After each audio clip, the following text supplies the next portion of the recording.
Today we are going to cover Sales of Goods Act. यहाँ पर हम उतना डिस्कस करेंगे जितना आपके प्री में आता है। हर सेक्शन में, हर पार्ट में हम वो एरिया एक बार देख लेंगे जहाँ से क्वेश्चन आया है या आ सकता है। और इसमें इतना ज़्यादा चीज़ों को समझने के लिए, एक्सप्लेन करने के लिए टाइम नहीं होगा। आप ज़्यादा से ज़्यादा फोकस करेंगे कि आप एरिया को समझ लें कि किस जगह से क्वेश्चन आ रहे हैं और किस टाइप के क्वेश्चंस आ रहे हैं। और अगर फिर भी अगर किसी सेक्शन में ऐसे होता है कि जहां पर आपको डिटेल में उसे समझने की ज़रूरत होगी, तो वहां मैं आपको यहाँ थोड़ा बता दूंगी। बाकी अगर उसको और इन डेप्थ जानना है तो आप डिटेल्ड लेक्चर देख लीजिएगा। चलिए let's start sales of goods act. सबसे पहले तो आप इसका ईयर ध्यान रखेंगे। ज़्यादातर ऐसा होता है कि किसी भी एक्ट के ईयर को लेकर आपको कंफ्यूज किया जाता है। तो basically this is sales of goods act of 1930। अब अगर ऑप्शन में आपके पास अदर चीजें आती हैं तो आपको वहां सिर्फ उस चीज के लिए ध्यान रखना है। चैप्टर 1 में वो सेक्शन नंबर 1 to 3 कवर किया गया है चैप्टर। अब इसमें कितना इंपॉर्टेंट है, सब कुछ नहीं पढ़ना है। सबसे पहले यहाँ पे आपको ईयर देखना था और ईयर के बाद आपको यहाँ पर देखना है कि इसका ये कहाँ तक एक्सटेंड करता है act, the whole of India. क्योंकि जब से Jammu and Kashmir reorganisation act आया है उसके बाद से तो कोई एरिया की लिमिट रही नहीं है। तो अब आपका जो एक्ट है it extends the whole of India. ठीक है, अब इसकी एनफोर्समेंट डेट आ गई है, इस पर भी एक क्वेश्चन बन जाता है which is 1st day of July 1930। तो इसी छोटे छोटे से सेक्शन में आपके लिए 2-3 क्वेश्चंस तैयार हो जाते हैं, जैसे इसका एक्सटेंशन कहाँ तक है या फिर इसकी ये कब फोर्स में आया था, उसकी date. Other than that definition part थोड़ा इंपॉर्टेंट हो जाता है, बट एक चीज ध्यान रखने वाली है यहाँ पे कि डेफिनेशन पार्ट से कभी भी डिटेल नहीं आ रही है। बहुत रेयर ऐसा होता है, बट ज्यादातर आपको डेफिनेशन पार्ट में सेक्शन नंबर याद रखने की जरूरत है। आपको पता होना चाहिए कौन सी डेफिनेशन किस चीज को एक्सप्लेन करती है, यानी आपको सिर्फ सेक्शन नंबर का आइडिया होगा तो वो आपके लिए सफिशिएंट होगा। यहाँ पर एक चीज और कि कई बार एक क्वेश्चन बन जाता है आपके प्री में कि कुछ चीजें जो सेल्स ऑफ गुड्स एक्ट में डिफाइन नहीं की गई हैं उनका मीनिंग हम कहाँ से लेंगे। तो सबसे आपको पता ही है कि इंडियन कॉन्ट्रैक्ट एक्ट जो है वो पेरेंट एक्ट है सोगा का। तो जो भी चीज सोगा में डिफाइन नहीं की गई है उसको हम इंडियन कॉन्ट्रैक्ट एक्ट से लेंगे। एंड अदर देन दैट अगर कुछ ऐसा होता है जो यहाँ पर डिफाइन किया गया है तो उसका मीनिंग आप सेल्स ऑफ गुड्स एक्ट से ही लेंगे, कॉन्ट्रैक्ट से नहीं लिया जाएगा। ये सेक्शन ये क्लैरिफाई करता है। अब सबसे पहले आपको ध्यान रखना है डेफिनेशन में जो आपका 2(1) है वो बायर को डिफाइन करता है। बायर कौन होता है? अ पर्सन हु बायज और अग्रीज टू बाय। जनरली आपसे नहीं पूछा जाता, आपके लिए सिर्फ सेक्शन नंबर इंपॉर्टेंट है। अदर डेफिनेशन डिलीवरी की है, तो डिलीवरी जो है इस एक्ट के अंदर आपकी किस सेक्शन में है? 2 में डिलीवरी डिफाइन की गई है। आपके लिए जो एक इम्पॉर्टेंट एरिया है वो सिर्फ डेफिनेशन पार्ट है कि किस एरिया में किस चीज की डेफिनेशन दी गई है। आपको फोकस अपनी डेफिनेशन पर करना है। अगली डेफिनेशन है आपकी डिलीवरेबल स्टेट की। तो जो आपका सेक्शन 2 का क्लॉज 3 है वो डिलीवरेबल स्टेट को डिफाइन करता है। डिलीवरेबल स्टेट वो कोई भी वो स्टेट होती है जिस स्टेट में गुड्स को डिलीवर करने का आपका कॉन्ट्रैक्ट बना होता है, यानी जिसमें बायर ने अग्री किया होता है कि उसको किसी स्पेसिफिक स्टेट में वो गुड्स चाहिए और सेलर ने अग्री किया होता है किसी स्पेसिफिक स्टेट्स में वो गुड देने का। और आपकी सेक्शन 2 क्लॉज 4 में डिफाइन किया है document of title of goods.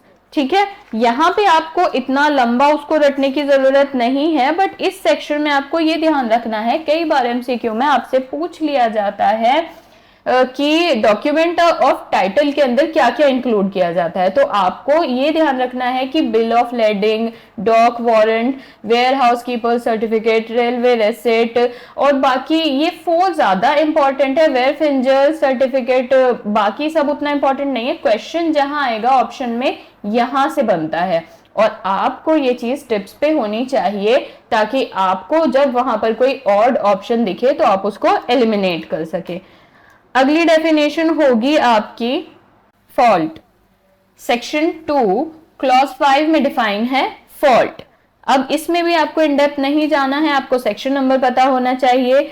Section 2 clause 6 में आपके फ्यूचर गुड्स डिफाइन है। फ्यूचर गुड्स वो गुड्स होते हैं जो अभी एग्जिस्ट नहीं कर रहे होते हैं, जिस टाइम पे कॉन्ट्रैक्ट किया गया होता है उस टाइम पे गुड्स एग्जिस्टेंस में नहीं होते हैं और बाद में उनको मैन्युफैक्चर किया जाता है या प्रोड्यूस किया जाता है, एक्वायर किया जाता है कॉन्ट्रैक्ट को पूरा करने के लिए। 7 यानी सेक्शन 2 क्लॉज 7 डिफाइन करता है आपको गुड्स को। गुड्स में कोई भी movable property, every kind of movable property जिसमें एक्शनेबल क्लेम और मनी इंक्लूड नहीं किया जाता है। तो इस डेफिनेशन में आपको सेक्शन नंबर के साथ साथ ध्यान रखना है कि goods every kind of movable property other than actionable claim and money. अगली डेफिनेशन है आपकी insolvent. A person is said to be insolvent. आपको सिर्फ सेक्शन नंबर याद रखना है, 2 क्लॉज 8 है, इसके अलावा प्री के लिए आपके इसमें इंपॉर्टेंट नहीं है। अगली डेफिनेशन है आपकी 2 क्लॉज 9 में जो है मर्केंटाइल एजेंट की। आपको ध्यान रखना है सेक्शन नंबर। ये पार्ट ऐसे हैं डेफिनेशन के कि इसमें ज्यादातर डेफिनेशन पार्ट में इसका सेक्शन पूछा जाता है। आपको पता होना चाहिए कि कोई चीज कहाँ डिफाइन की गई है। बायर की डेफिनेशन इंपॉर्टेंट है, फ्यूचर गुड्स की इंपॉर्टेंट है, गुड्स की इंपॉर्टेंट है। अगली डेफिनेशन है आपकी इंसॉल्वेंट की। A person is said to be insolvent, आपके सेक्शन 2 क्लॉज 8 में दिया गया है। उसके बाद अगली डेफिनेशन है आपकी मर्केंटाइल एजेंट जो कि आपकी सेक्शन 2 क्लॉज 9 में डिफाइन है। आपको सिर्फ सेक्शन नंबर याद रखने हैं for the purpose of prelims. अगर आपको इससे ज्यादा कुछ देखना है और आपको लगता है कि आपको एक डिटेल लेक्चर की जरूरत है तो आप इसका डिटेल लेक्चर देख लीजिएगा। Next definition is price which is given in under section 2 clause 10। चलिए सेक्शन 10 के बाद अब देखते हैं section 11 which talks about stipulation as to time, जो कि सेक्शन नंबर आपके लिए इम्पॉर्टेंट है। इतना इन डेप्थ मत जाइएगा इसमें। अगर आपसे पूछा जाए स्टिपुलेशन एज टू टाइम कहाँ पर गिवन है, that is section number 11। Alright, और इसमें ध्यान रखिएगा जनरली इंपॉर्टेंट नहीं होता है कि एसेंस टाइम का कि कब तक पेमेंट की जाएगी। अगर कॉन्ट्रैक्ट में वो टर्म है कि ये एसेंस है पेमेंट का टाइम, तो वो इंपॉर्टेंट हो जाता है, स्टिपुलेशन हो जाती है। स्टिपुलेशन बेसिकली दो चीजें होती हैं, कंडीशन और वारंटी, दोनों ही स्टिपुलेशन मानी जाती हैं। जो मेन पर्पस होता है कॉन्ट्रैक्ट का, जिसलिए कोई कॉन्ट्रैक्ट की फॉर्मेशन की गई होती है, वो कंडीशन कहलाती है। और साइड में कोलैटरल पर्पस जो भी होता है वो वारंटी की तरह ट्रीट किया जाता है। आपको क्या ध्यान रखना है कि अगर स्टिपुलेशन कॉन्ट्रैक्ट के अंदर उसका मेन सब्जेक्ट बता रही है, उसका एसेंस बता रही है, मेन पर्पस बता रही है कॉन्ट्रैक्ट का, तब ऐसी सिचुएशन में वो कंडीशन मानी जाएगी, उसको कंडीशन की तरीके से ट्रीट किया जाएगा। ऑलराइट, लेकिन अगर कभी कोई स्टिपुलेशन ऐसी है जो सिर्फ मेन पर्पस के साथ कोलैटरल है, आप इस कोलैटरल वर्ड को ध्यान रखिएगा क्योंकि आपके एमसीक्यू में पूछा जाता है कि जब कोई स्टिपुलेशन मेन पर्पस के साथ कोलैटरल होती है तो वो वारंटी होती है या कंडीशन होती है। तो आपको ध्यान रखना है जब स्टिपुलेशन कोलैटरल होती है मेन पर्पस के साथ तो वो हमेशा वारंटी होती है। और ये एक रिपीटेड क्वेश्चन है कि stipulation collateral to the main purpose treated as warranty और कंडीशन, तो it would be treated as warranty. Alright, next section पर आते हैं, section number 13, when condition to be treated as warranty. अब देखिए हमने पढ़ा है कि कंडीशन क्या है, जो मेन पर्पस है, जो एसेंस है कॉन्ट्रैक्ट का, और वारंटी क्या है, जो उसके साथ कोलैटरल है। तो कब कंडीशन को वारंटी के तरीके से ट्रीट किया जाएगा, सेक्शन नंबर ध्यान में रखिएगा। और इसके अलावा कई बार ऐसा होता है कि जब कोई कंडीशन होती है जो मेन पर्पस होता है कॉन्ट्रैक्ट का, उसको भी वारंटी के तरीके से ट्रीट कर देते हैं। कब, जब बायर अपना राइट एक्सरसाइज ना करे और अपना राइट वेव ऑफ कर दे, तब कंडीशन को वारंटी की तरह ट्रीट किया जा सकता है। ऑलराइट, और या फिर कई बार ऐसा होता है कि मान लीजिए गुड्स डिलीवर हो गई हैं बायर को और बायर ने एक्सेप्ट भी कर ली है, आधा एक्सेप्ट कर लिया है, फिर आधा एक्सेप्ट करने से मना कर रहे हैं, और कुछ चीज़ें, कुछ कॉन्ट्रैक्ट ऐसे होते हैं जिनको अलग नहीं किया जा सकता, जो पूरा एक ही पार्ट माना जाता है। ऐसी सिचुएशन में क्या होगा, जब पार्ट डिलीवरी एक्सेप्ट हो जाएगी, उसको वहां पे जब दूसरे पार्ट में डिलीवरी होगी, तो अगर वहां पे कोई कमी आती है तो एज अ कंडीशन वो उसको राइट एक्सरसाइज नहीं कर सकता, यानी फिर वो आगे मना नहीं कर सकता डिलीवरी एक्सेप्ट करने के लिए। हाँ, लेकिन वो वहां पे एज अ वारंटी ट्रीट कर सकता है। सेक्शन नंबर 14 बात करता है implied undertaking as to title etcetera. आपके लिए सिर्फ सेक्शन का नंबर याद रखना इंपॉर्टेंट है, इन डेप्थ जाने की इसमें कोई जरूरत नहीं है। ऑलराइट, सेक्शन 15 आपके लिए बहुत इंपॉर्टेंट है, और याद रखिएगा कि जो सेक्शन 15 है वो बात करता है आपके सेल बाय डिस्क्रिप्शन की। तो ये आपसे कई बार एमसीक्यू में पूछ लिया जाता है, sale by description is given in which section. Section wise ही पूछा जाता है, बट इंपॉर्टेंट है। कई बार ऐसा होता है कि आप बायर को एक डिस्क्रिप्शन दिए आते हैं कॉन्ट्रैक्ट के अंदर कि मुझे इस टाइप का वो चाहिए, तो वहां पे एक इम्प्लाइड कंडीशन होती है कि जो गुड्स आपको मिलेंगी, आपको डिलीवर कराई जाएंगी, वो कॉरेस्पॉन्ड हो उस डिस्क्रिप्शन से, अलग नहीं हो उससे। जैसे सेल बाय सैंपल हुआ है, आपको कोई सैंपल दिखाया गया था कॉन्ट्रैक्ट के टाइम पे, तो जब आपको डिलीवर कराया जा रहा है तो आपको डिलीवर कराई जाने वाली गुड्स उस डिस्क्रिप्शन से, उस सैंपल से मिलती होनी चाहिए, सेम होनी चाहिए, कॉरेस्पॉन्ड कर लें। अगला सेक्शन इंपॉर्टेंट है, section 16 implied condition as to quality और फिटनेस। सेक्शन 16 में सबसे इंपॉर्टेंट चीज ये है, आपके लिए क्वेश्चन आएगा कि कैविट एम्प्टर कहाँ दिया गया है, कैविट एम्प्टर का प्रिंसिपल कहाँ पर दिया गया है, तो it is given under section 16। तो क्या है कैविट एम्प्टर का प्रिंसिपल? बेसिकली सेक्शन 16 में जो कैविट एम्प्टर का प्रिंसिपल दिया गया है वो बात करता है बायर को अवेयर करने की। जो कैविट एम्प्टर वर्ड है उसका मीनिंग है कॉशन बायर या फिर लेट द बायर बिवेयर। यहाँ पे ड्यूटी होती है बायर की गुड्स को एग्जामिन करे, खरीदने से पहले उनकी सुटेबिलिटी देखे। एक बारी अगर बायर गुड्स को अच्छे से एग्जामिन करके उनकी सुटेबिलिटी देखकर बाय करता है तो वो वापस उसके बाद नहीं आ सकता कि नहीं और goods are not good enough, ये नहीं होता जनरली। और अगर वहां पे दूसरी कंडीशन ये होती है, उसको रीजनेबल अपॉर्चुनिटी दी गई होती है एग्जामिन करने की गुड्स को डिलीवरी लेने से पहले, और वो अपने आप नेग्लेक्ट करता है और वहां पे गुड्स को एग्जामिन नहीं करता है, तो यहाँ भी बायर के पार्ट पे फॉल होता है और वहां वो दोबारा जाकर उन गुड्स को रिटर्न नहीं कर सकता या डिलीवरी लेने से मना नहीं कर सकता। एक बार जब बायर को रीजनेबल अपॉर्चुनिटी दी जाती है एग्जामिन करने की तो वहां वो बाउंड हो जाता है। राइट, कैविट एम्प्टर एक ऐसा टॉपिक है जो आपको डिटेल में समझना चाहिए। ये डिटेल लेक्चर नहीं है, यहाँ पर सिर्फ आप सेक्शन 16 याद रखिएगा कि कैविट एम्प्टर का प्रिंसिपल कंटेन करता है और कैविट एम्प्टर का मीनिंग होता है लेट द बायर बिवेयर। फिर भी अगर आपको इसका एक इन डेप्थ लेक्चर चाहिए तो आप फाउंडेशन लेक्चर में जाकर इसको देख सकते हैं। सेक्शन 17 बात करता है सेल बाय सैंपल की। ऑलराइट, जब कभी आप कोई चीज लेने जाते हैं और आपको एक सैंपल दिखाया जाता है कि क्या आप ये खरीदेंगे और आप वहां पे वो सैंपल को देखकर उस चीज को खरीदने के लिए हाँ करके आ जाते हैं, तो वहां पे बायर बाउंड हो जाता है कि अब जो वो सेल बाय सैंपल में सैंपल देखकर आया है वही उसके लिए डिलीवरेबल स्टेट है और उस स्टेट में उसको डिलीवरी लेनी पड़ेगी। साथ साथ सेलर बाउंड हो जाता है कि जो उसने सैंपल दिखाया था वो उसी डिलीवरेबल स्टेट में बिल्कुल सैंपल के जैसा ही आपको डिलीवर कराए और आपका राइट इन्फ्रिंज ना करे। ऑलराइट, सेक्शन 18 पर आते हैं। Goods must be ascertain.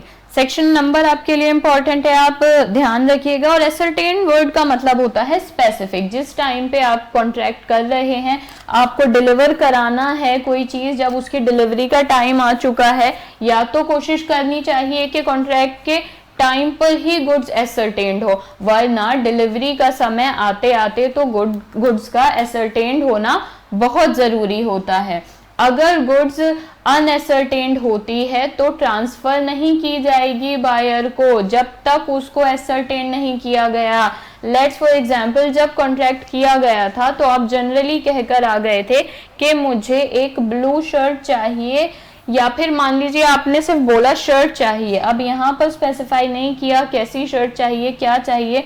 तो जब आपको ट्रांसफर कराने की बारी आएगी, प्रॉपर्टी इन गुड्स, इस वर्ड को ध्यान रखिएगा, ये ओनरशिप को दिखाता है। जब आपको गुड्स डिलीवर करने की बारी आएगी तब तक वो चीज स्पेसिफाइड हो जानी चाहिए, that what kind of shirt, या आपको आपकी गुड्स तब तक एसर्टेन्ड हो जानी चाहिए। ऑलराइट, अनएसर्टेन्ड गुड्स की डिलीवरी नहीं होती है। सेक्शन 19 बात करता है property passes when intend to pass. Section number याद रखिएगा, ऊपर से पढ़ लीजिएगा। अब बात करते हैं कि कब होती है इंटेंट टू पास, प्रॉपर्टी पास कब करी जाएगी, डिलीवरी कराई कब जाएगी। जब इंटेंशन होगी पार्टी की, जो भी उन्होंने टर्म्स और कंडीशन कॉन्ट्रैक्ट में रखे हैं, अगर कॉन्ट्रैक्ट में पहले ही स्पेसिफाई कर लिया गया है गुड्स जो हैं आपकी स्पेसिफिक या सर्टेन गुड्स को कि कब ट्रांसफर किया जाएगा, या तो उसके टर्म्स आपके कॉन्ट्रैक्ट में ही मेंशन होंगे कि हाँ ऐसी डेट पे या ऐसा हो जाने के बाद या इतने बजे या इस डेट को आपको गुड्स ट्रांसफर कराई जाएंगी, या तो वो वही मेंशन होगा। अगर वो चीज वहां पर नहीं दी गई है तो उस सिचुएशन में अगर आपके कॉन्ट्रैक्ट के अंदर कोई टर्म नहीं दिया गया है तो आपके कंडक्ट से पता लग जाएगा कब ट्रांसफर होगी। मान लीजिए आप किसी को किसी चीज का ऑर्डर देकर आए थे, कुछ स्पेसिफिक गुड्स लेने का, आप उसकी दुकान पर जाते हैं, उनको पेमेंट करते हैं और डिलीवरी ले लेते हैं, तो ऐसे में आपके कंडक्ट से पता चलेगा कि आप डिलीवरी करा देनी चाहिए जब आप पेमेंट कर रहे हैं। कई बार सर्कमस्टांस ऐसे होते हैं केस के कि उनसे पता लग जाता है। ऑलराइट, ये केस टू केस वेरी करता है। सेक्शन 20 बात करता है आपका specific goods in a deliverable state. Deliverable state हमने डेफिनेशन पार्ट में ही समझ लिया था, ऐसी स्टेट जिस स्टेट में डिलीवर करने के लिए कॉन्ट्रैक्ट किया गया होता है कि अगर कोई रॉ मटेरियल है तो उसको कैसे स्पेसिफिक गुड्स में लाके एक डिलीवरेबल स्टेट में लाकर डिलीवर कराया जाएगा। सेक्शन की एक बारी रीडिंग कर लीजिएगा बस। एक कॉन्ट्रैक्ट के अंदर प्रॉपर्टी इन गुड्स, इसमें भी सेम है, आपको ध्यान रखना है कि ओनरशिप पास होगी। ऑलराइट, सेक्शन 21 बात करता है specific goods to be put into a deliverable state. कई बार ऐसा हो सकता है कि जिन गुड्स को लेकर कॉन्ट्रैक्ट किया जा रहा है वो पहले से डिलीवरेबल स्टेट में ना हो, तो ऐसे में सेलर बाउंड होता है उनको डिलीवरेबल स्टेट में लाने के लिए। यानी अगर जिन गुड्स को लेकर कॉन्ट्रैक्ट किया गया है, अगर वो गुड्स कॉन्ट्रैक्ट के समय डिलीवरेबल स्टेट में नहीं है मान लीजिए, तो यहाँ पे आपका जो सेलर होगा वो बाउंड होगा कि वो कुछ ऐसा करे कि गुड्स जो हैं डिलीवरेबल स्टेट में आ जाएं। ऑलराइट, और बायर कभी भी बाउंड नहीं होगा तब तक उन गुड्स के डिलीवरी लेने के लिए जब तक सेलर उन गुड्स को डिलीवरेबल स्टेट में लाकर नहीं दे देता है। Alright, section 22 specific goods in a deliverable state when the seller has to do anything thereto in order to ascertain price. Section number देख लीजिएगा, एक बेयर रीडिंग कर लीजिएगा, इतना इंपॉर्टेंट प्रोविजन नहीं है ये सिर्फ ये बताता है कि कब डिलीवरेबल स्टेट में होने के सेलर को प्राइस असर्टेन करने के लिए भी कुछ करना पड़ता है। ऑलराइट, कई बार ऐसा होगा कि आपकी गुड्स ऐसी हैं जिनको तोले जाना चाहिए, तो वो वहां पर गुड्स को वे करेगा, मेजर करेगा, कोई भी ऐसा एक्ट करेगा उनका प्राइस असर्टेन करने के लिए। ऑलराइट, सेक्शन 23 पर आते हैं। सेक्शन 23 बात करता है sale of unascertained goods and appropriation की। सेक्शन नंबर याद रखिएगा। अभी इस सेक्शन में बात की जा रही है, मान लीजिए कि आपकी जो गुड्स हैं वो असर्टेन है ही नहीं और आपने पहले ही पढ़ लिया है कि जो डिलीवरी होगी वो सिर्फ और सिर्फ असर्टेन गुड्स की होगी। तो ऐसी सिचुएशन में जब एक अग्रीमेंट टू सेल हो जाता है अनअसर्टेन गुड्स के लिए, तो उनका एप्रोप्रिएशन करना जरूरी होता है। मान लीजिए कॉन्ट्रैक्ट के समय आपने स्पेसिफाई की ही नहीं गुड्स के किन गुड्स को लेकर कॉन्ट्रैक्ट किया जा रहा है, तो उसके कॉन्ट्रैक्ट के फॉर्मेशन के बाद और डिलीवरी से पहले बायर को सेलर के साथ ऐसे एक्ट करने होते हैं जिसमें वो उन गुड्स को स्पेसिफाई कर सके, अप्रोच कर सके और फिर उनका एप्रोप्रिएशन कर सके कि अनएसर्टेन गुड्स एसर्टेन्ड हो जाएं और वो डिलीवरेबल स्टेट में आ जाएं और डिलीवर करने के लिए तैयार हो जाएं। सेक्शन नंबर 24 बात करता है गुड्स सेंड ऑन अप्रूवल और ऑन सेल और रिटर्न। इतना इंपॉर्टेंट सेक्शन नहीं है, सेक्शन नंबर पढ़ लीजिएगा, इन डेप्थ जाने की जरूरत नहीं है। सेक्शन बेसिकली आपको ये बताता है आपके सेल में या अग्रीमेंट टू सेल में ऐसे टर्म्स हो सकते हैं कि आपकी सेल ही रिटर्न के या किसी और टर्म्स पे की जाए कि बायर चाहे तो गुड्स को रिटर्न कर सकता है किसी स्पेसिफिक पर्पस के पूरा ना होने पर, किसी ब्रीच ऑफ वारंटी पर, और ब्रीच ऑफ कंडीशन के पास तो हमेशा बायर के पास ये राइट होता ही है। सेक्शन 25 बात करता है reservation of right of disposal की। सेक्शन 25 बात करता है reservation of right of disposal की। कई बार ऐसा होता है कुछ कॉन्ट्रैक्ट्स में कि जो आपका सेलर होता है वो अपने पास डिस्पोज ऑफ का या डिस्पोजल का राइट रिजर्व कर लेता है कि जब तक आप एक सर्टेन कंडीशन जो आपके कॉन्ट्रैक्ट में मेंशन है वो फुलफिल नहीं करेंगे तब तक राइट ऑफ डिस्पोजल आपके सेलर के ही पास रहेगा। बायर को ट्रांसफर जब होगा जब वो सर्टेन कंडीशन फुलफिल कर देंगे। ऑलराइट, सेक्शन को आप एक बारी पढ़ लीजिएगा। सेक्शन 26 पर आते हैं, risk prima facie passes with the property. अब एक बात बताइए, जब तक प्रॉपर्टी का पोजेशन सेलर के पास है यानी अग्रीमेंट टू सेल हुआ है, गुड्स अभी डिलीवर नहीं हुई है, जब तक गुड्स का पोजेशन सेलर के पास है in the case of agreement to sell में, तो तब तक रिस्क भी सेलर के पास है। जब तक कॉन्ट्रैक्ट के वो टर्म्स पूरे नहीं हो जाते कि डिलीवरी का डे आ जाए, तब तक जब तक डिलीवरी पास नहीं हो जाती बायर को, तब तक रिस्क सेलर के पास रहेगा। जैसे ही सेलर के पास से गुड्स जो हैं वो बायर के पास ट्रांसफर हो जाएंगी तो साथ साथ रिस्क भी पास हो जाएगा प्रॉपर्टी के साथ बायर को। ऑलराइट, सेक्शन 27 देखते हैं। 27 बात करता है transfer of title. Transfer of title में सेक्शन 27 बात करता है sale by person not the owner. कई बारी ऐसा होता है कि अगर कोई अनऑथराइज्ड पर्सन किसी गुड्स का सेल कर देगा which he is not authorised to sell, तो वहां पर तो कॉन्ट्रैक्ट का वैलिड होना बनता ही नहीं है। बट दूसरे सिचुएशन में अगर गुड्स ऐसे इंसान के थ्रू बेची जा रही हैं जो ओनर नहीं है लेकिन ओनर की कंसेंट से या अथॉरिटी से बेच रहा है, वहां पे वैलिड है। बट अगर कॉन्ट्रैक्ट ऑफ सेल ऐसे पर्सन के थ्रू हो रहा है जो ना तो ओनर है और ना ही अथॉरिटी है उसके पास उस गुड्स को सेल करने की, ऐसी सिचुएशन में जो बायर है उसको बेटर टाइटल नहीं मिलेगा, वो एक्वायर नहीं करेगा बेटर टाइटल।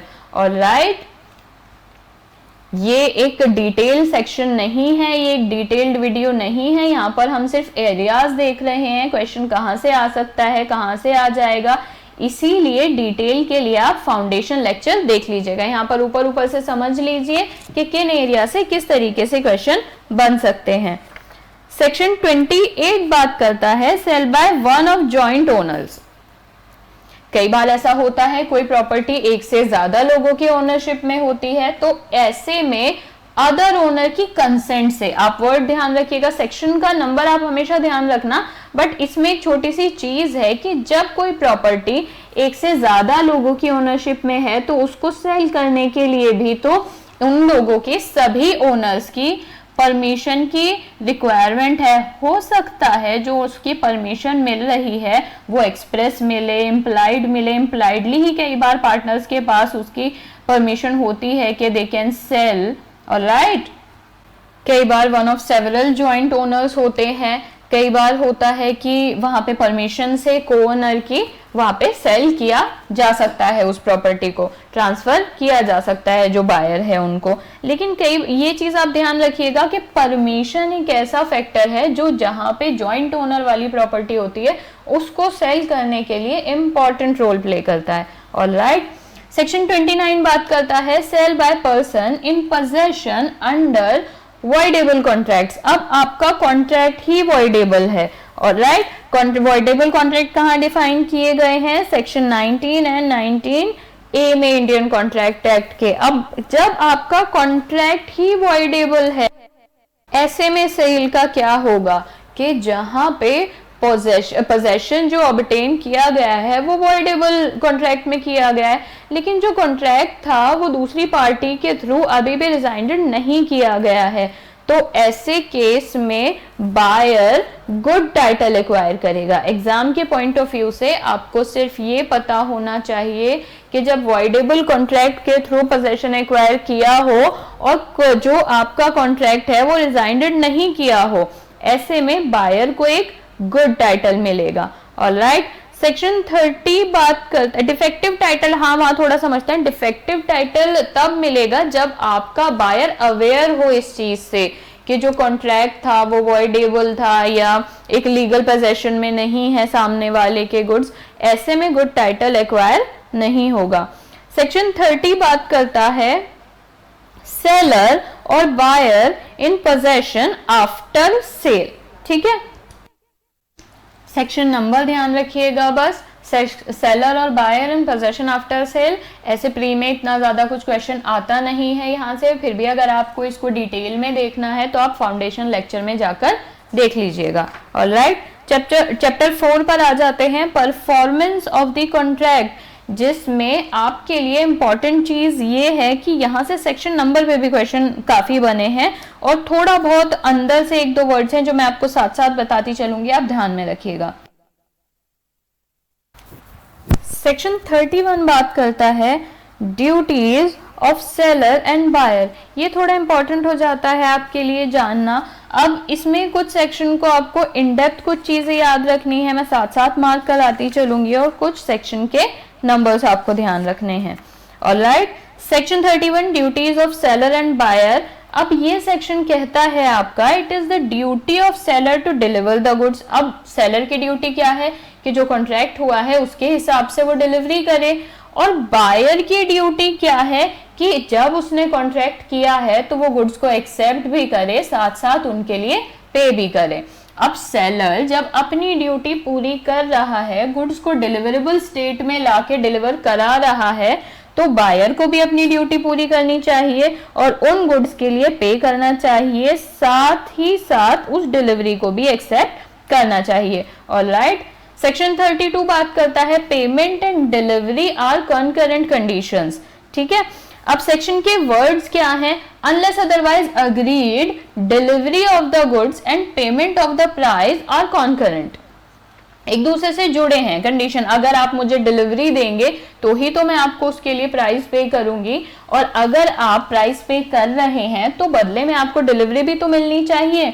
ये एक्सचेंज में होता है, इन एक्सचेंज ऑफ प्राइस चलता है। सोगा में क्या है, बाटर सिस्टम तो है नहीं, यहाँ पे प्राइस के एक्सचेंज में डिलीवरी कराई जाती है गुड्स की, ऑलराइट।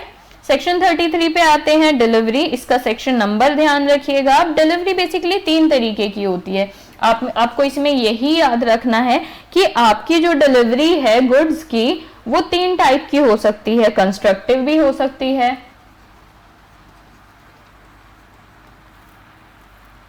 एक्चुअल भी हो सकती है, और साथ साथ सिंबलिक भी हो सकती है।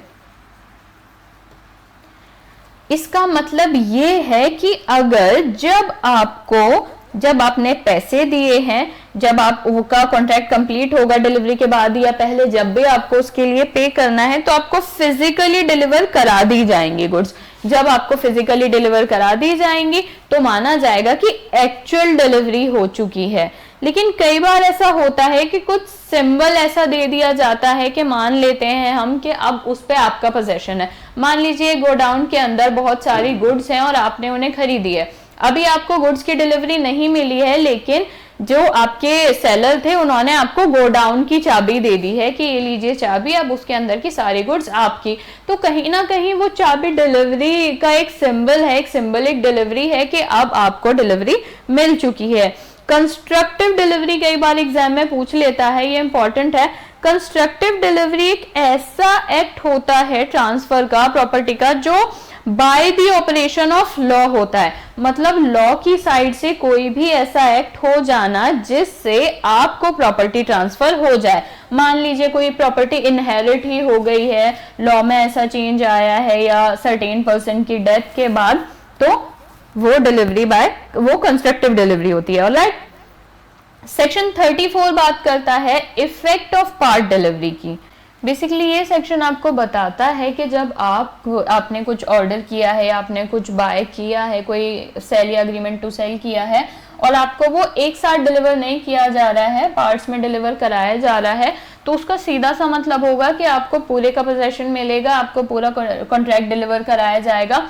वो पूरी ही डिलीवरी मानी जाती है, अनलेस अंटिल डिलीवर कराने वाले की इंटेंशन ऐसी हो कि उसको आपके कॉन्ट्रैक्ट से सीवियर कर दे, अलग कर दे, बाकी गुड्स को जो डिलीवर करा दी हैं और जो भी डिलीवर कराने से रह गई हैं, अगर उसकी इंटेंशन ही उनको अलग करने का है तब तो ऐसा नहीं माना जाएगा। बट जनरली अगर पार्ट्स में भी डिलीवर होता है तो माना जाता है कि पूरे पे बायर का पोजेशन आ रहा है।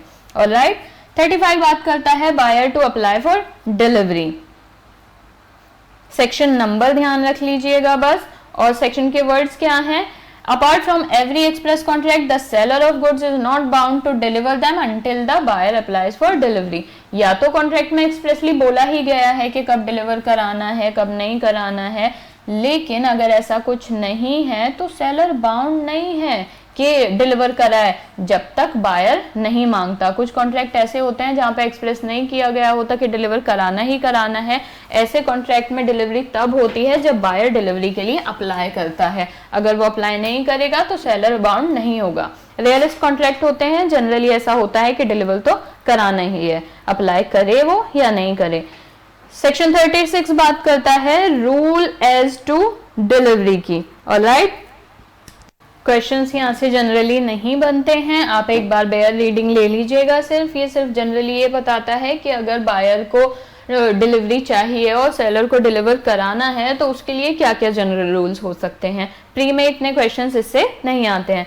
37 बात करता है डिलीवरी ऑफ रॉन्ग क्वांटिटी। अब रॉन्ग क्वांटिटी क्या होगा? या तो मान लीजिए वो आपको ज्यादा डिलीवर कर देगा या कम कर देगा। अगर ऐसा होता है कि जो कॉन्ट्रैक्ट में मेंशन थी उससे कम क्वालिटी में आपको डिलीवर कराया जा रहा है तो आपके पास क्या ऑप्शन होंगे? मत लीजिए, रिजेक्ट कर दीजिए, या अगर आप रिजेक्ट नहीं कर रहे हैं तो एक्सेप्ट कर लीजिए, जितना लेस आपको डिलीवर कराया गया है उसके लिए पेमेंट कर दीजिए अपने कॉन्ट्रैक्ट के हिसाब से, और बाकी के लिए पे मत कीजिए जो आपका रह गया है। मान लीजिए आपने 15 एप्पल्स के लिए ऑर्डर प्लेस किया था, आपको अभी तक 10 डिलीवर कराए जा रहे हैं which is less than your original contract, तो आप 10 के लिए पे कर दीजिए, 5 एप्पल्स के लिए पे मत कीजिए। या फिर बीइंग अ बायर आपके पास ये भी राइट है कि आप एक्सेप्ट ही मत कीजिए लेस क्वांटिटी में। या हो सकता है कि आपको अगर डिलीवर कराया गया है तो रॉन्ग क्वांटिटी में लार्जर क्वांटिटी में करा दिया है। आपने 15 एप्पल्स का ऑर्डर किए थे, आपको 20 एप्पल्स डिलीवर करा दिए गए हैं। ऐसे में आप क्या कर सकते हैं कि आप रिजेक्ट कर दीजिए, सारा मत लीजिए। या फिर आप एक काम कर सकते हैं कि आप जितना आपका पोर्शन है उसको एक्सेप्ट कर लेंगे कि ये पार्ट मैं एक्सेप्ट कर लेता हूं जो मैंने ऑर्डर किया था, जो आपका एक्स्ट्रा है उसको रिजेक्ट कर देंगे। अब या फिर आप पूरा भी रिजेक्ट कर सकते हैं साथ साथ, या आप एक काम करेंगे कि आप पूरे 20 के 20 एप्पल एक्सेप्ट कर लेंगे, आपका जो +5 का एक्स्ट्रा चार्जेस बनता है वो आप उनको पे कर देंगे एक्स्ट्रा डिलीवर कराने के लिए। ऑलराइट, इतना ही इंपॉर्टेंट है उसमें ध्यान रखने के लिए। सेक्शन 38 बात करता है इंस्टॉलमेंट डिलीवरी पे। इसमें कहने एक तो सेक्शन ध्यान रखिएगा, और दूसरी चीज ये है कि इसमें एक बात है आपको ये ध्यान रखनी है कि कई बार ऐसा होता है कि एक ही बार में डिलीवर नहीं होती हैं गुड्स, पार्ट में डिलीवर होती हैं, इंस्टॉलमेंट में होती हैं, तो ऐसे कॉन्ट्रैक्ट भी परफेक्टली वैलिड होते हैं। प्री में इससे ज्यादा क्वेश्चन नहीं आते हैं। सेक्शन की बेयर रीडिंग ले लीजिएगा। सेक्शन 39 बात करता है डिलीवरी टू कैरियर और वेयरफिंजर की। जब कोई सेलर अपनी गुड्स को किसी कैरियर या वेयरफिंजर को पहुंचा देता है, बायर तक पहुंचाने के लिए उनको डिलीवरी के लिए भेज देता है, तब ऐसे में क्या होता है ना कि सेलर के पोजेशन से तो निकल गई है, अब उसे बायर तक पहुंचाना है सेफ कस्टडी के लिए। वॉल्फ इंजर में अगर वो भेजेगा तो ये सारी चीजें ना डीम्ड डिलीवरी में आती हैं, ये सब प्राइमा फेसाई डीम्ड डिलीवरी होती है। सिर्फ इतना ध्यान रखिएगा, एक बेयर रीडिंग ले लेना, फिर भी अगर आपको इसका डिटेल लेक्चर लेना है तो वो आप फाउंडेशन कोर्स में देख लीजिएगा। सेक्शन 40 बात करता है risk where goods are delivered at distant place. आप एक बात बताइए, आपने कॉन्ट्रैक्ट किया था ए प्लेस पे गुड्स को डिलीवर करने का, अब वो सेलर की गलती से उसने बी प्लेस पे ऑर्डर कर दी, डिलीवर कर दी, तो यहाँ पे तो जो एक्स्ट्रा चार्जेस लगेगा वापस से ए प्लेस पे आने का, तो वो तो आपका सेलर ही बेयर करेगा क्योंकि उसकी गलती थी। लेकिन अगर ये गलती आपकी वजह से हुई, पहले आपने कहा ए प्लेस पे डिलीवर करनी है, अब वो ए प्लेस पर ले आए, फिर आप कह रहे हैं कि बी प्लेस पर डिलीवर करनी है, अब जब ए से बी तक उनको दोबारा लाना पड़ेगा, ऐसे में डिलीवरी के एक्सपेंसेस साथ साथ रिस्क बीइंग अ बायर आप बेयर करेंगे क्योंकि आपने उनको क्लियर इंडिकेशन नहीं दिए थे। ठीक है, सेक्शन 40 की भी बेयर रीडिंग ले लीजिएगा। रिस्क उसका होता है जिसकी गलती से या जिसकी वजह से दूसरे प्लेस पर डिलीवर हो जाती हैं गुड्स। सेक्शन 41 बात करता है buyers right of examining the goods. अब बीइंग अ बायर जब आप कोई चीज खरीद रहे हैं तो आपके पास ऑफ कोर्स राइट है कि आप गुड्स को एग्जामिन करें। ठीक है, यही चीज हमने कैवेट प्रिंसिपल में भी देखी थी कि बायर को अवेयर होना चाहिए अपने राइट्स को लेकर और गुड्स को एग्जामिन करना चाहिए। ठीक है, अब आपका सेक्शन कहता है कि where goods are delivered to the buyer which he has not previously examine. या तो आपने पहले ही कॉन्ट्रैक्ट के समय ही उनको एग्जामिन कर लिया था, और अगर ऐसा नहीं है कि कॉन्ट्रैक्ट के समय आपने गुड्स एग्जामिन की थी, तो ऐसे में डिलीवरी लेने से पहले, एक्सेप्ट करने से पहले आपको एक रीजनेबल अपॉर्चुनिटी दी जाएगी कि आप उनको एग्जामिन करें। और अगर आपको वो रीजनेबल अपॉर्चुनिटी नहीं दी जा रही है गुड्स को एग्जामिन करने के लिए, तो आप बिल्कुल बाउंड नहीं है उस चीज को एक्सेप्ट करने के लिए। आप तभी एक्सेप्ट करेंगे जब आपको एक रीजनेबल अपॉर्चुनिटी दी जाएगी गुड्स को एग्जामिन करने के लिए। ठीक है, ऊपर से आपको सारे सेक्शंस रीड करने हैं, फिर भी डिटेल का मन करे तो फुल वीडियो देख लीजिएगा इसकी। सेक्शन 42 बात करता है एक्सेप्टेंस की। अब जब बायर ने कोई कॉन्ट्रैक्ट किया है तो अब ऐसे में जब उसको डिलीवरेबल स्टेट में भी गुड्स मिल गई हैं तो उन्हें एक्सेप्ट करना पड़ेगा। अगर वो इनको एक्सेप्ट नहीं करेगा तो वहां पे वो फॉल्ट में है। सेक्शन क्या कहता है आपका कि कब माना जाएगा, क्या करना पड़ेगा बायर को ऐसा कि माना जाए कि उसने डिलीवर कर ली है। या तो वो ऐसा कोई एक्ट करे जिससे पता लग जाए कि डिलीवर कर ली है, उसने एक्सेप्ट कर ली है। यानी मान लीजिए आपके गेट पर अगर गुड्स आ रही हैं, डिलीवर हो रही हैं और आप उसको पे कर दें। आपका पे करना यहाँ पे ऐसा एक्ट है जो ये बता रहा है कि yes you are accepting the goods. या तो आप उनको अपने पास रख लें डिलीवरी लेके और अभी तक आप उन्हें रिजेक्ट नहीं कर रहे हैं, आपने रिटेन भी कर लिया है, आप रिजेक्ट भी नहीं कर रहे हैं, तब भी माना जाता है कि गुड्स एक्सेप्ट हो चुकी हैं। ऑलराइट, 43 बात करता है buyer not bound to return rejected goods. अब ऐसा है कि आप बीइंग अ बायर आपने प्रीवियसली एग्जामिन नहीं की थी गुड्स और आपके पास राइट था कि जब आपको डिलीवर कराई जाएंगी अगर वो डिलीवरेबल स्टेट में नहीं है, आपके हिसाब के गुड्स नहीं है, तो यू कैन रिजेक्ट देम। अगर आपके कॉन्ट्रैक्ट में आपके पास ऐसा राइट है और आपने क्या किया, अपना राइट एक्सरसाइज किया और गुड्स को रिजेक्ट कर दिया, आपने मना कर दिया एक्सेप्ट करने से और आपको डिलीवर हो चुकी है, तो आपने सेलर को बोला, उनको इन्फॉर्म किया कि मैं रिफ्यूज करता हूँ एक्सेप्ट करने से, अब आप इन्हें ले जाइए। लेकिन वहां पे सेलर उनको लेने नहीं आता है, जबकि आपने रीजनेबली उनको इन्फॉर्म कर दिया है सेलर को कि आप गुड्स ले जाइए, मैंने नहीं रखना है, आपने सफिशिएंटली उनको इन्फॉर्म करा दिया है। तो ऐसे में बायर वहां पे बाउंड नहीं है कि उनको जाकर उसे देकर आए। वो अगर वहां पे उन गुड्स को रिटेन किए हुए है तो एक्सेप्टेंस नहीं माना जाएगा, जबकि वो साफ साफ बता रहा है that I am rejecting your goods. Alright, लेकिन हाँ ये उसके पास कॉन्ट्रैक्ट में राइट होना चाहिए। सेक्शन 44 बात करता है liability of buyer for neglecting और रिफ्यूजिंग डिलीवरी ऑफ गुड्स। अब पीछे क्या था कि बायर के पास अगर राइट है तो वो रिजेक्ट कर सकता है। क्या होगा कि गुड्स प्रीवियसली एग्जामिन्ड है, सब सही है और आपको अब एक्सेप्ट करनी पड़ेगी क्योंकि आप ऑलरेडी एग्जामिन कर चुके हो उन गुड्स को। ऐसी सिचुएशन में क्या होता है ना कि बायर लाइबल हो जाता है अगर वो नेग्लेक्ट करे या रिफ्यूज करे डिलीवर करने से, तो वहां पे उसको डैमेजेस भी देने पड़ेंगे and he is bound to accept the goods. और अगर उसके एक्सेप्ट ना करने की वजह से सेलर को किसी तरीके का नुकसान होता है तो उसको वो भरपाई भी सेलर को करनी पड़ेगी, रीजनेबल चार्जेस भी देने पड़ेंगे, ठीक है, और डिलीवरी भी लेनी पड़ेगी अगर उसकी वजह से नुकसान होता है तो। बेयर रीडिंग आप सभी सेक्शंस की करेंगे और सेक्शन कहना क्या चाहता है ये मैं आपको साथ साथ बताती चल रही हूँ।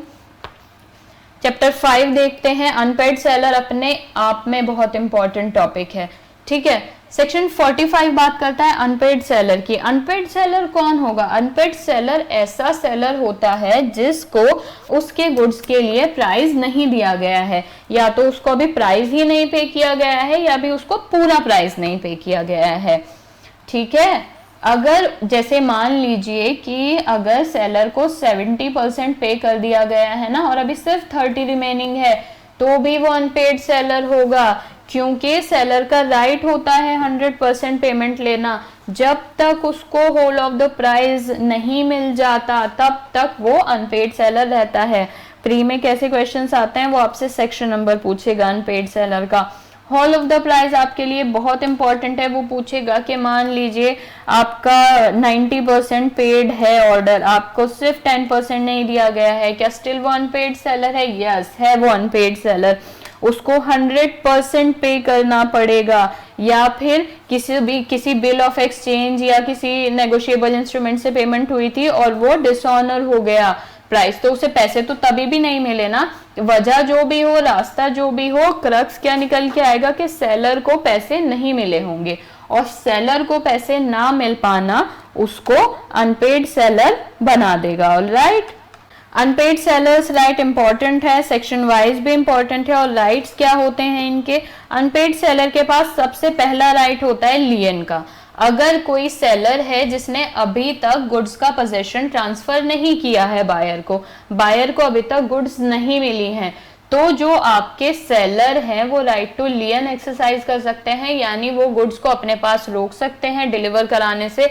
लियन दो पार्ट्स में होता है। लियन क्या होता है बेसिकली कि इस केस में या तो रिफ्यूज कर देता है सेलर गुड्स को डिलीवर कराने से, या फिर डिलीवरी रोक देता है रास्ते में। ऑलराइट, दोनों ही केसेस क्या हो जाते हैं? आपके लियन में आ जाते हैं अगर आपका अभी तक बायर को गुड्स नहीं मिली हैं उस केस में, ठीक है।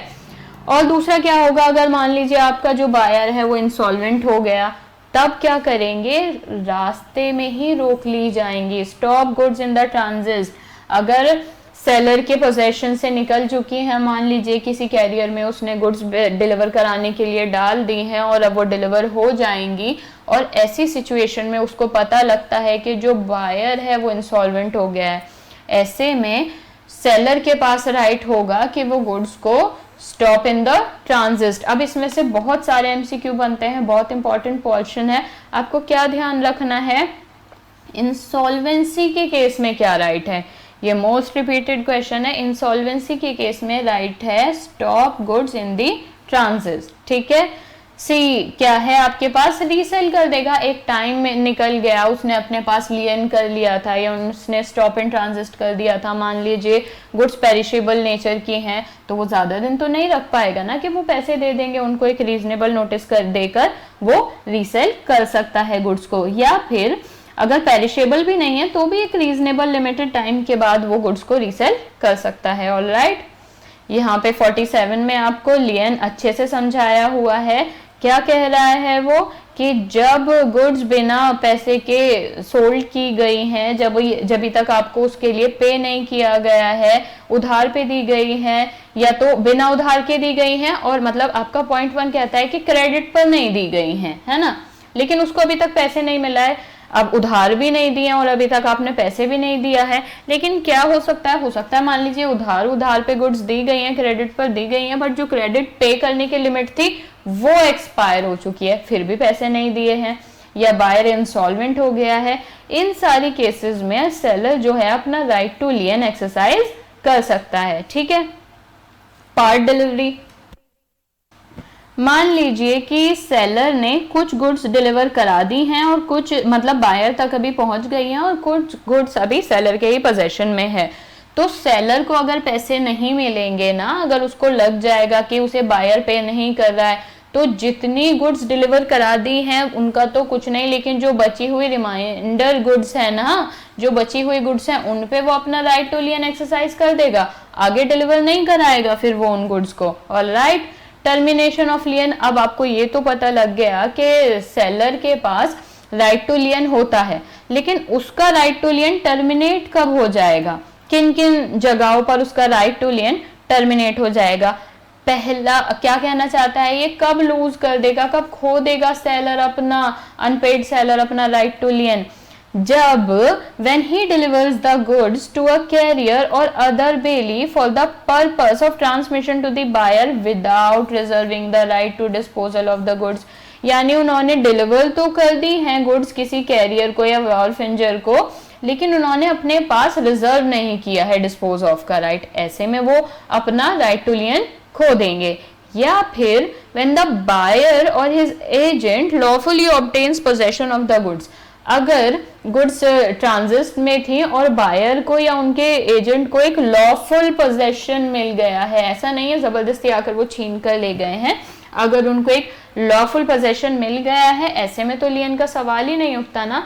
ये बात आपको ध्यान में रखनी है। राइट टू लियन सिर्फ और सिर्फ तब एक्सरसाइज होता है जब तक पोजेशन बायर को नहीं मिला है, बायर पे पोजेशन नहीं गया है, पोजेशन अभी भी सेलर के पास है या सेलर के एजेंट के पास है या सेलर के कैरियर के पास है। ठीक है, बाय वेवर। अब मान लीजिए राइट टू लियन का राइट था सेलर के पास, मगर वो उसे एक्सरसाइज ही नहीं करता है, वो उसको वेव ऑफ कर देता है, यानी उसको डिलीवरी रोक देनी चाहिए थी जब उसको पता लगा कि पेमेंट नहीं मिल रही है, पर वो फिर भी डिलीवर करा देता है जानते बूझते कि उसको पेमेंट नहीं मिल रही है। He can exercise his right to lien और वो फिर भी डिलीवर करा रहा है, ऐसे में he will loses his right to lien. Alright, यहाँ पे वेवर माना जाता है। आपके लिए फिलहाल इस वीडियो में तो इतना ही जानना इंपॉर्टेंट है, और डिटेल अगर आपको इस सेक्शन की देखनी है तो कंप्लीट सेगमेंट देख लीजिएगा। स्टॉपेज इन ट्रांजिट क्या होता है, अब मैंने आपको बताया था कि जब आपका जो बायर है वो इंसॉल्वेंट हो जाएगा, उसकी इंसॉल्वेंसी के केस में आपके जो सेलर हैं वो right to stop in transit exercise कर सकते हैं। ठीक है, ड्यूरेशन ऑफ ट्रांजिट कब तक माना जाएगा कि अभी तक ट्रांजिट में ही है गुड्स और ये राइट एक्सरसाइज हो सकता है। बेसिकली इसकी सीधी सीधी बात याद रखिएगा, जब तक एक लॉफुल पोजेशन ना बायर या उसके एजेंट को नहीं मिल जाता, चाहे वो बीच में से रास्ते में से आके लॉफुली उस चीज का पोजेशन ऑब्टेन कर लें, doesn't matter at all. Alright, अब सेक्शन 52 आपका पूछ रहा है कि कब, how stop in transit effect होगा, कैसे इफेक्ट में आएगा, वो कब माना जाएगा, कैसे एक्सरसाइज करेगा अनपेड सेलर अपना right of stoppage in transit. कैसे, या तो वो एक्चुअल पोजेशन ले लेगा गुड्स का, जो डिलीवर हो रही थी उनका पोजेशन अपने हाथ में ले लेगा और नहीं जाने देगा बायर तक। ठीक है, या फिर वो नोटिस दे देगा, जिस कैरियर से डिलीवर हो रही है ना या किसी बेली के पास है, उनको नोटिस दे देगा कि भाई मत डिलीवर करो, मुझे अभी मेरा पैसा नहीं मिला है।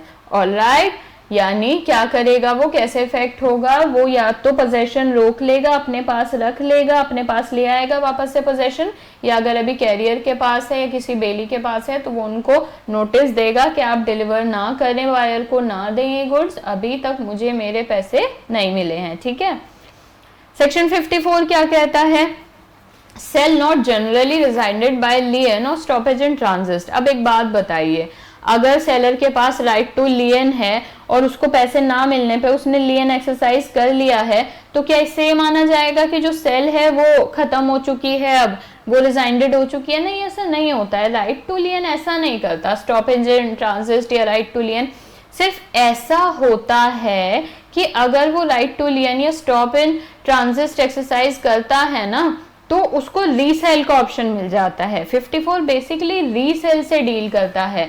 अब मान लीजिए उसने गुड्स को लियन एक्सरसाइज कर लिया या रास्ते में रोक लिया, फिर वो क्या करेगा, वो एक नोटिस देगा अपने बायर को। वो बायर से कहेगा कि भाई देखो मैं तुम्हें डिलीवर नहीं करा रहा हूँ ये गुड्स अब, क्योंकि तुमने मेरे पैसे नहीं दिए हैं, या तो तुम मुझे मेरे पैसे दे दो वरना मैं अब इन्हें रीसेल कर दूंगा। वो अपनी इंटेंशन बता देगा रीसेल करने की। लेकिन अगर बायर तब भी एक रीजनेबल टाइम में नहीं पे करता है उन प्राइस को, तो सेलर वहां पे रीसेल कर सकता है।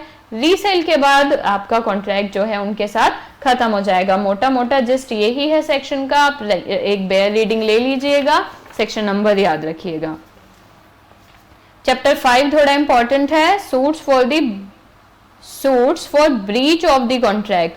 अब राइट टू लियन, अब आप एक बात सुनिए, जो राइट टू लियन था वो कब एक्सरसाइज हो रहा था? वो एक्सरसाइज हो रहा था आपके अनपेड सेलर के केस में, कि अनपेड सेलर है, उसको पैसे नहीं मिले हैं, लेकिन दो चीजें थी कि एक तो सेलर अनपेड थे और दूसरा अभी तक पोजेशन जो था गुड्स का वो बायर को नहीं मिला था। ठीक है, लेकिन क्या हो कि सेलर तो आपके अनपेड है ही, लेकिन जो पोजेशन है वो मिल गया है बायर को। अब गुड्स मान लीजिए सेलर ने डिलीवर करा दी लेकिन उसको पैसे नहीं मिले, ऐसे केस में वो लियन तो एक्सरसाइज कर ही नहीं सकता क्योंकि गुड्स तो हाथ से निकल चुकी है। तो ऐसे केस में वो सूट कर सकता है प्राइस के लिए, सूट फॉर द प्राइस। वो कोर्ट जा सकता है या उसके पास एक सिविल राइट होता है। जब बायर उसको पे नहीं करता है, नेग्लेक्ट करता है या मना करता है पे करने के लिए गुड्स के लिए आपके कॉन्ट्रैक्ट के अकॉर्डिंग, तो ऐसे में फिर सेलर उनको सू कर सकता है क्योंकि यहाँ पे वो अपना राइट टू लियन गवा चुके हैं, डिलीवर करा दिए हैं उन्होंने गुड्स। ऑलराइट, 56 बात करता है डैमेज फॉर नॉन एक्सेप्टेंस। अभी सेलर को राइट मिल रहा था, ठीक है, अब सेलर का ही एक राइट ये है कि मान लीजिए बायर जो है आपका पहले तो पैसे नहीं दे रहा था या फिर अब ऐसा कर रहा है कि वो एक्सेप्ट करने से भी मना कर रहा है गुड्स को, और या नेग्लेक्ट कर रहा है एक्सेप्ट करने से।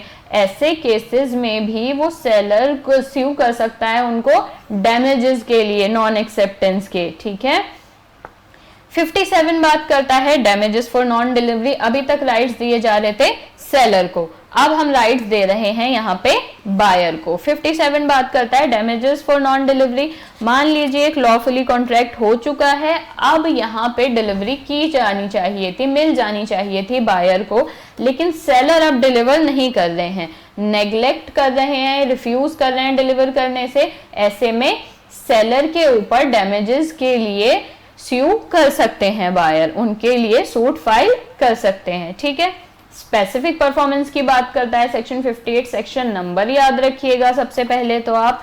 कई बार ऐसा होता है कुछ कॉन्ट्रैक्ट में, आपने सारे में भी पढ़ा होगा, डिलीवर कराना, डैमेजेस दिलवाना सफिशिएंट नहीं होता, वहां पे स्पेसिफिक परफॉर्मेंस रिक्वायर होती है, वहां पे जो डैमेजेस होते हैं वो वहां पे सफिशिएंट नहीं बैठ पाते हैं। ऐसे केसेस में क्या होता है, जब प्लेंटिफ कहता है कि भाई डैमेजेस मेरे लिए सफिशिएंट नहीं है, मुझे स्पेसिफिकली इसी कॉन्ट्रैक्ट को परफॉर्म कराइए, ऐसे केस में क्या होगा कि स्पेसिफिक परफॉर्मेंस कोर्ट ग्रांट करा देगा।